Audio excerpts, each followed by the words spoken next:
Hello friends, welcome to CookwithDhayalini channel. இன்னைக்கு நம்ம குக்கர்ல சிக்கன் பிரியாணி செய்ய போறோம். அது எப்படி செய்யறோம்னு பார்க்கலாம் வாங்க. குக்கர் வச்சிரலாங்க. குக்கர் நல்லா சூடாயிடுச்சு.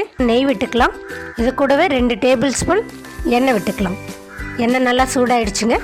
இந்த ஸ்டேஜ்ல 2 பிரிஞ்சி இலை, 2 பட்டை, 2 கிராம்பு, 2 ஏலக்காய், 1 அன்னாசி பூ. இதெல்லாம் நல்லா பொன்னிறமாக வரட்டும். இந்த ஸ்டேஜில் நான் 2 வெங்காயம் எடுத்திருக்கேன். பெரிய வெங்காயம் நீல வாக்கில் கட் பண்ணி வச்சுருக்கேன். அதையும் ஆட் பண்ணிக்கலாம். வெங்காயம் நல்லா கோல்டன் ப்ரௌனாக வதக்கிடலாம். எப்போவுமே பிரியாணி செய்யும் போது வெங்காயம் எந்த அளவுக்கு எடுக்கிறோமோ அதுக்கு பாதி அளவுக்கு தக்காளி எடுக்கணும். அதாவது நான் இன்றைக்கி 2 வெங்காயம் எடுத்திருக்கேன். நான் பெரிய வெங்காயம் எடுத்திருக்கிறதுனால தக்காளி சின்னதாக 2 தக்காளி எடுத்திருக்கேன். இந்த அளவுக்கு வதங்கினா போதுங்க. இது கூடவே 2 பச்சை மிளகாய் ஆட் பண்ணிக்கலாம். இது கூடவே 2 தக்காளி, சின்ன சைஸ் தக்காளி எடுத்திருக்கேன். அதையே ஆட் பண்ணிக்கலாம்.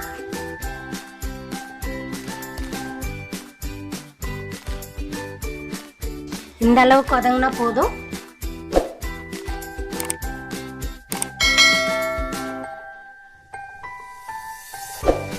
அந்த இஞ்சி பூண்டோட ஸ்மெல் போகிற வரைக்கும் நம்ம வதக்கி விட்டுடலாம். இந்த அளவுக்கு வதங்கினா போதுங்க. இது கூடவே நான் 1 கை அளவு புதினா கட் பண்ணி வச்சுருக்கேன். அதை ஆட் பண்ணிக்கலாம். 1 கை அளவு கொத்தமல்லி கட் பண்ணி வச்சுருக்கேன். அதை ஆட் பண்ணிக்கலாம். 2 நிமிஷம் வதக்கி விடலாங்க. இப்போ பிரியாணிக்கு தேவையான மசாலாங்க ஆட் பண்ணிடலாம்.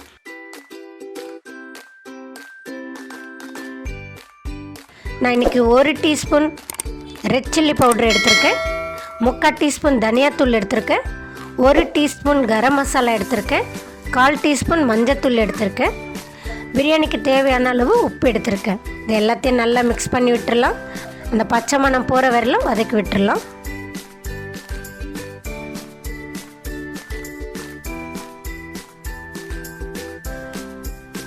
இந்த அளவுக்கு வதங்கினா போதுங்க. நான் 2 டேபிள் ஸ்பூன் கெட்டி தயிர் எடுத்து வச்சுருக்கேன். அதையே இந்த ஸ்டேஜில் ஆட் பண்ணிக்கலாம். இது எல்லாத்தையும் நல்லா மிக்ஸ் பண்ணி விட்டுருலாங்க.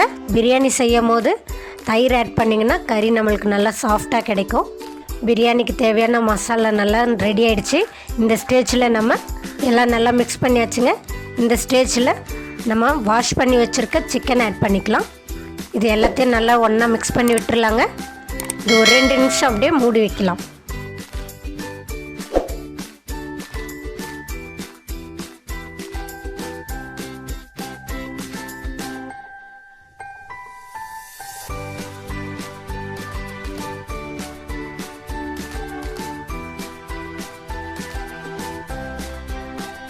சிக்கன்லேருந்து தண்ணி விடும். அதனால் ஒரு 2 நிமிஷம் மூடி விட்டு வேக விடலாம். 2 நிமிஷம் ஆகிடுச்சுங்க. ஓப்பன் பண்ணி பார்த்துடலாம். சிக்கன் கொஞ்சம் குக் ஆகிடுச்சு. இது அப்படியே நல்லா கிளறி விட்டுருலாங்க. நான் இன்றைக்கி 1/2 கிலோ பாஸ்மதி ரைஸ் எடுத்து வச்சுருக்கேங்க. அதை நல்லா 1/2 மணி நேரம் ஊற வச்சுருக்கேன். நல்லா வாஷ் பண்ணி வச்சுருக்கேன். பாஸ்மதியை இப்போ ஆட் பண்ணிக்கலாம். இது எல்லாத்தையும் நல்லா மிக்ஸ் பண்ணி விட்டுருலாங்க. அரிசி உடையாமல் கிளறி விடணும். ஏன்னா ஊற வச்சுருக்கிறதுனால அரிசி ரொம்ப சாஃப்டாக இருக்கும். நல்லா லேசாக மேலாட்ட கிளறி விடலாம்.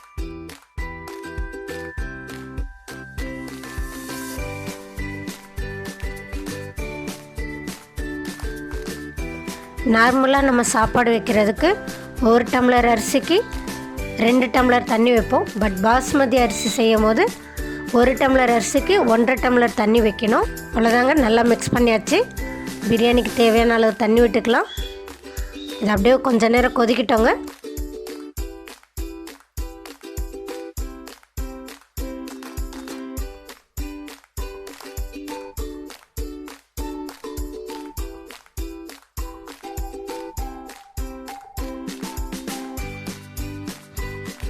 நல்லா கொதிக்க ஆரம்பிச்சிருச்சு. இதை நல்லா அப்படியே கிளறி விட்டுருலாங்க. ஆல்மோஸ்ட் சிக்கனும் அரிசியும் கொஞ்சம் குக் ஆகிடுச்சு. 50% குக் ஆகிடுச்சு. இந்த ஸ்டேஜில் நம்ம கொஞ்சமாக கொத்தமல்லியும் புதினாவும் போட்டு மூடி விட்டுடலாம். 2 விசில் வரட்டோங்க.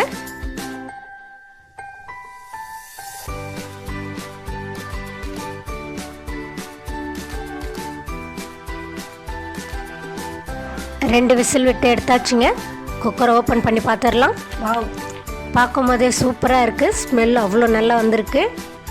இந்த ஸ்டேஜில் கொஞ்சமாக லெமன் எடுத்து அதில் கேசரி பவுடர் லேசாக போட்டிருக்கேன். அந்த இப்போ ஊற்றிக்கலாம். இது கூடவே கொஞ்சமாக நெய் ஊற்றிக்கலாங்க. அப்படியே லேசாக கிளறி விடுவோங்க.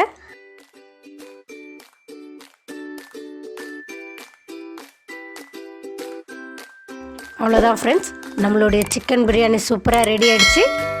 நல்லா உதிரி உதிரியாக கிடச்சிருக்கு. பார்க்கவே சூப்பராக இருக்குது. இந்த வீடியோ உங்களுக்கு பிடிச்சிருந்தால் லைக் பண்ணுங்கள், ஷேர் பண்ணுங்கள், கமெண்ட் பண்ணுங்கள், மறக்காமல் சப்ஸ்கிரைப் பண்ணுங்கள்.